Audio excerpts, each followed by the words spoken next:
So here's the deal. There's never going to be a perfect time to start writing your book or to start writing it again after you've taken a season off.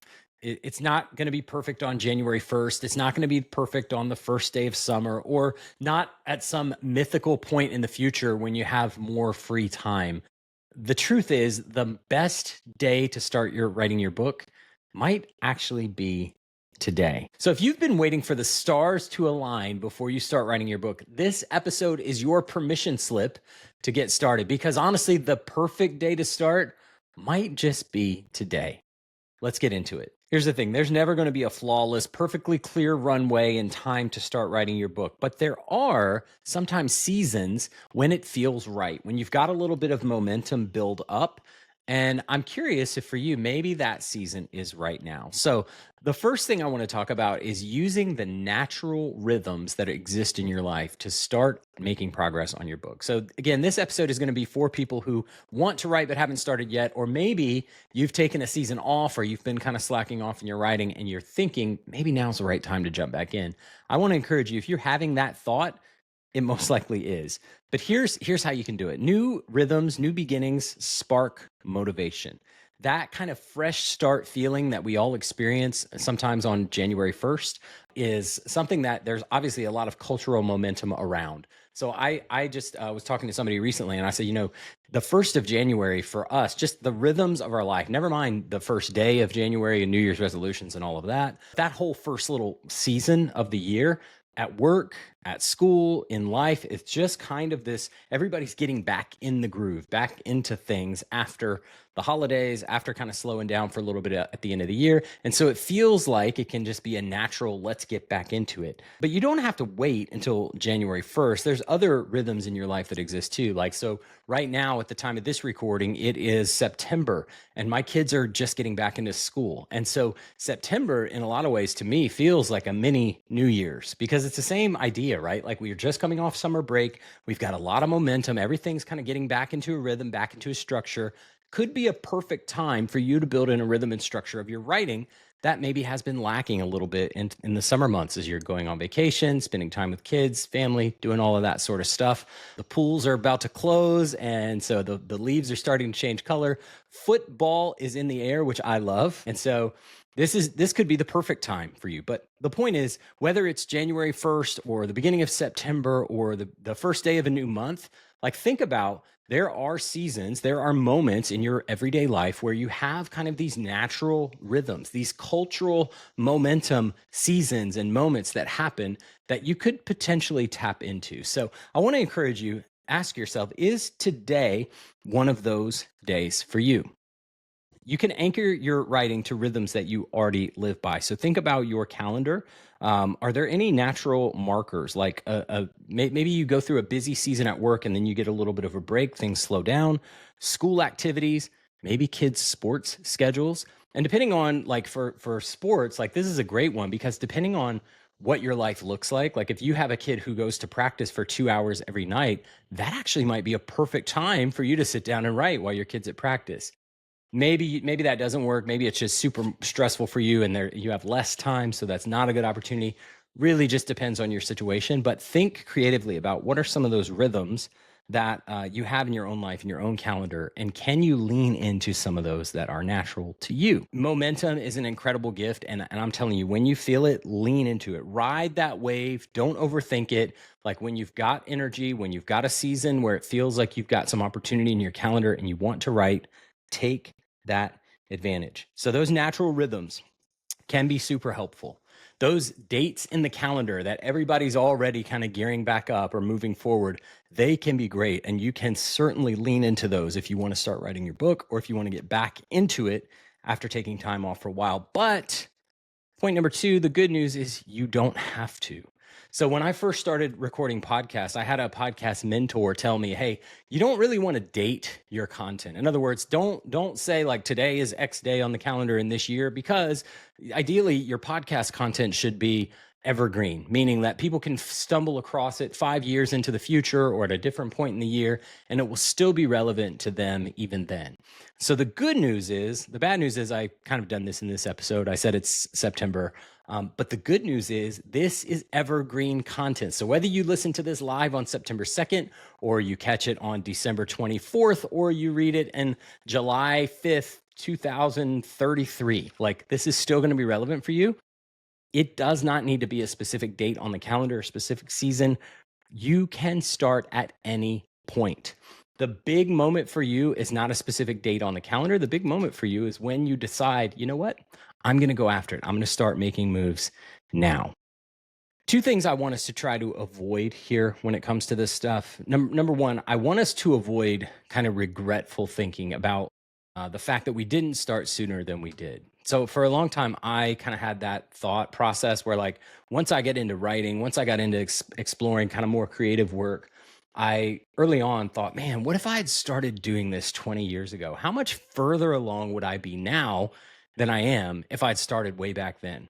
And you can easily start to beat yourself up and get into the, oh, what ifs and why didn't I start sooner and all that kind of stuff. That is a waste of time. You've maybe heard this old proverb, the best time to plant a tree was 20 years ago. The second best time to plant a tree is today. Don't waste any time worrying about the fact that you didn't start sooner than you did. Think about how thankful you'll be 20 years from now that you started today. So that's number one. Don't fall into that regret thinking of, oh, I should have started sooner.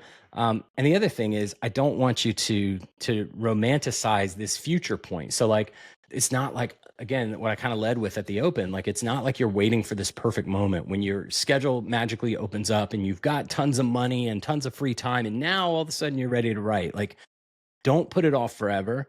Maybe right now isn't the perfect moment for you, but let me push on that a little bit. Maybe it is. So consider that. And you don't have to figure it all out today. Small starts really matter. Even writing one page today puts you ahead of the version of you who doesn't start today. So that brings me another way to think about your writing rhythm. It is not, don't think about it as just a daily grind. Don't think about it as something you're committing to forever, but think about your work in seasons, not set in stone rhythms and procedures. So I love this concept. I was interviewing someone for my previous podcast, and she talked about how she kind of blocks her work into seasons in her calendar year. So she does writing and podcasting and coaching and a bunch of different things. And she said, each season of the year, I have a specific focus. So, like, in the first quarter, so like the winter into spring, I will be editing my book, for example, or I'll focus on my coaching business. I'll really go all in there. And I'm not really doing a lot of writing during this time. This is really my coaching time. And then maybe later I'm working on the draft of my next book. And then I'm focusing on, whatever. I don't remember exactly what she said, but, like, I love that concept because I think for a lot of us, like, and I've said this before, like, once you become a writer, I believe that you're going to be a writer for the rest of your life. But that doesn't mean you have to write the same way with the same intensity on the same schedule forever. So you've heard me talk, if you've listened to the show at all, I'm a big fan of intentional rest. I don't believe that humans were created to be always on. And I think we need rest in our regular schedule. So, like, for me, when I'm writing, my writing schedule is 5 days where I'm writing pretty consistently, and then 2 days off every week. Because I think we, as humans, we need to be able to step outside and take a break and get away from our creative work. So I think we need that in our regular day to day. But I also think we need that in our seasons of life. So there may be some, like, just in the course of a year, you may have a season where you say, you know what? I need to step away for a couple weeks. Maybe it's around the holidays, makes sense for you. Maybe it's some other time, but it makes sense, and I think is helpful and good to work in seasons where maybe you're focused, really laser focused on something for a period of time, but then you can kind of step off the gas for a bit.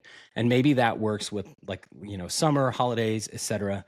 Be able to give yourself that flexibility. You don't need to write like a machine because, hey, listen up. You are not a machine. You're a human being.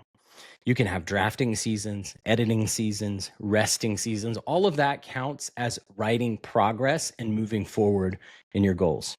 You've got to adapt with life's changes because life is unpredictable. So think about the seasons of a year as kind of one lens to view this through, but also think about the seasons of your life. Like you may be currently in a season where you've got tons of free time, tons of energy, tons of access to other writers and writing groups and that sort of thing.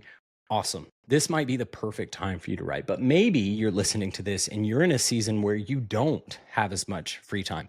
Maybe so, like, for example, maybe you just had a baby and you are in the fog of war, not getting any sleep. Like there's spit up on your shirt and you don't know what day it is. Like maybe it's time for you to step away from writing for a bit. Maybe don't beat yourself up in that season, but know that you'll have a season in the future where you are able to dedicate more time. So give yourself freedom to allow those seasons and think of your work in terms of seasons. I think that can help a ton. And give yourself permission to kind of reframe things. So instead of thinking, I failed today at writing, think, I'm in a season where I'm not able to write every single day, or I'm not able to write as consistently as I would like to, or as I used to, or whatever. That's totally fine. You are an entire human being. Okay. You should give yourself the freedom to do that. Of course, I want to pause here because there is something that's important to say. I know that I've talked about today may be the perfect moment for you, but what if through the course of this conversation you realize, hey, today's not the day for me. Like this is not a season. Like my kids are back in school, yes, but for me, that means more chaos, more activities, more PTA meetings, more sports, whatever. And so adding writing to the mix is not something that I want to do right now. You've got to respect the life stage and the season that you're in. It may just mean that your book has to go on the back burner for a while. It may just mean that you're only able to dedicate a couple hours a week or less or no time to that right now. And that is okay. But what if you planted seeds instead? Even if drafting your book isn't realistic right now, you can still collect ideas. You can still jot things down in a journal, that sort of thing. Because if you're like me, you're going to get these ideas anyway. So don't let them go to waste. You can capture those and hang on to them for some point in the future. And if you want help capturing your ideas, you can go to idea.tcbur.com. I've created a free guide where I've helped myself in a big way just kind of collect all those ideas. I have it on a Google spreadsheet, so it's mobile friendly. So no matter where I am, if I have an idea, I drop it into this spreadsheet and I've immediately got it there where I can categorize it and use it at some point in the future. The point is, whether you're ready today to write or not, your book is going to wait for you. And when you're ready, you'll be surprised at how quickly that momentum builds. It's not going to run away. You're not a failure if you can't do it today. Your book will be waiting for you when you're ready to start. So, no matter where you are, no matter what season you're in, whether you're catching the wave of momentum and riding it into the rest of the year or the rest of this next month with a full dedicated focus on writing, or maybe you're deciding that for today, on this random Tuesday, is your day to start. Remember, the perfect time isn't out there. The perfect time is when you choose to get started. So that's it for today. Hey, listen, if you are wanting to jump into this cultural momentum and really make some progress this month, I want to help. You can download my free 4-week writing challenge. It's called 30K in 30 days. This is my goal to help you write 30,000 words or more on your novel in the next 30 days. It's a walkthrough of a PDF. It's self-guided, so you can do this at your own pace, but I kind of set the time frame of 30 days. It is a great way to help you set a goal, customize your tracking, and track your progress along the way. And again, you can get that totally free at pages.tcbur.com. I want you to have this. I think it's really going to help. All right, that's it for today. Thanks so much for listening. And until next time, keep writing, or not if it's not your season. And I'll see you soon. Later.